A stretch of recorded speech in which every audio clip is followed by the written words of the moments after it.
ខ្ញុំធ្លាប់មានអារម្មណ៍ថាខ្លួនឯងគ្មានន័យសម្រាប់មនុស្សជុំវិញខ្លួនឡើយពេលខ្លះខ្ញុំបានកាត់ខំប្រឹងប្រែងយ៉ាងខ្លាំងប៉ុន្តែមិនដែលមាននរណាម្នាក់សង្កេតឃើញឬយកចិត្តទុកដាក់ចំពោះអ្វីដែលខ្ញុំបានធ្វើឡើយការមិនបានទទួលការយកចិត្តទុកដាក់ធ្វើឲ្យខ្ញុំមានអារម្មណ៍ថាខ្ញុំគ្រាន់តែជាមនុស្សម្នាក់ដែលអាចត្រូវបានមើលរំលងគ្រប់ពេល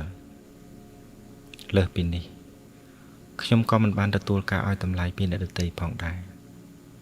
ទោះបីខ្ញុំមានសមត្ថភាពឬមានការខិតខំយ៉ាងណាក៏ដោយក៏មិនមាននរណាម្នាក់សរសើរឬទទួលស្គាល់ឡើយអារម្មណ៍នេះធ្វើឲ្យខ្ញុំចាប់ផ្ដើមសង្ស័យលើខ្លួនឯងថាតើខ្ញុំមានតម្លៃពិតប្រាកដឬទេមិនត្រឹមតែប៉ុណ្ណោះខ្ញុំក៏មិនបានទទួលការរាក់ទាក់ពីអ្នកជុំវិញខ្លួនផងដែរពេលខ្លះពេលខ្ញុំចូលរួមជាមួយពួកគេខ្ញុំមានអារម្មណ៍ដូចជាមនុស្សម្នាក់ដែលមិនសំខាន់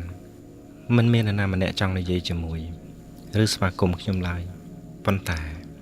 បន្ទាប់ពីពិចារណាឲ្យជ្រាលជ្រៅខ្ញុំចាប់ផ្ដើមយល់ថាតម្លៃរបស់មនុស្សមិនគួរត្រូវបានវាស់តាមការមើលឃើញរបស់អ្នកដទៃទេទោះបីគេមិនឃើញក៏ដោយ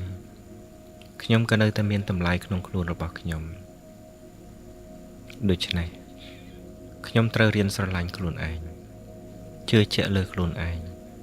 ព្យាយាមដុសខាត់សមត្ថភាពហើយបន្តដំណើរទៅមុខដោយភាពរឹងមាំ